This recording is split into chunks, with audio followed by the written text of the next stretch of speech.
তারিখে বিকেলে সিকিম ঘুরতে যাব বলে হঠাৎ করে আমাদের প্ল্যান হয়। আমরা সেইভাবে কিছু জানাইনি, আমার মেজমাসিকে জানিয়ে আমরা ঘরে তালাফালা দিয়ে বেরিয়ে যাই। আমাদের 6:30টায় ট্রেন ছিল। আমি আর আমার মা দুজনে মিলে, আমরা বাড়িতে দুজনেই থাকি, তো দুজনে মিলে চলে গেছিলাম।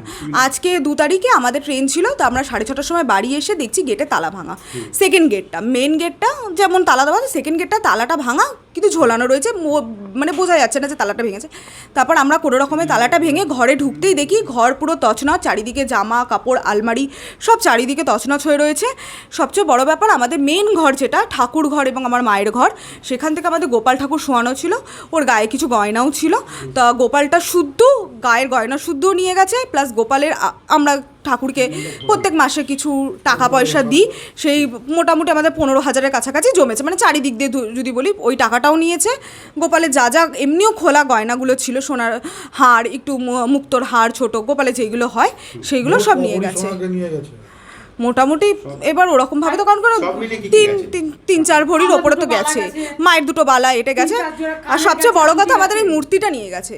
তো এটাই রিকোয়েস্ট যে নিয়েছেন সব কিছু নিন, ঠিক আছে, কিন্তু মূর্তিটা অন্তত দিন, মানে এটার সাথে আমাদের অনেক আবেগ জড়িয়ে আছে, আমরা বাড়ির ছেলে, এটাই রিকোয়েস্ট।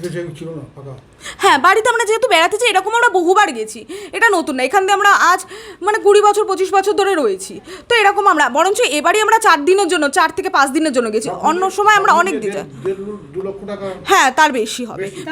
গয়নার এখন যা দাম, হ্যাঁ 5 লাখ টাকার ওপরে হবে। আর গোপালের ভাবাবেগ সেটা তো আর বলা যায় না, সেটা পিতলের মূর্তি, আমাদের সবচেয়ে বড় জিনিসটাই, বড় সম্পত্তিটাই নিয়ে গেছে। হ্যাঁ, পুলিশকে আমরা এফআইআর সঙ্গে সঙ্গে করেছি, ওনারা সঙ্গে সঙ্গে এসছেন, ওনারা পুরো সার্চ করেছেন, ওনারা ওনাদের কাজ করছেন। আশেপাশে তো বাড়ি রয়েছে, তারা বললো কিনা যে তারা কিছুই জানতে পারেনি। তারা আমরা যখনই গেট খুলে যখন এরকম চিৎকার চেঁচামেচি করছি যে এরকম আমাদের সব চুরি গেছে সর্বস্ব, তখন তারা সবাই এসে তখন তারা বললো যে আমরা তো টের পাইনি। না, ওনারা বললো কোনো টের পাইনি ওনারা।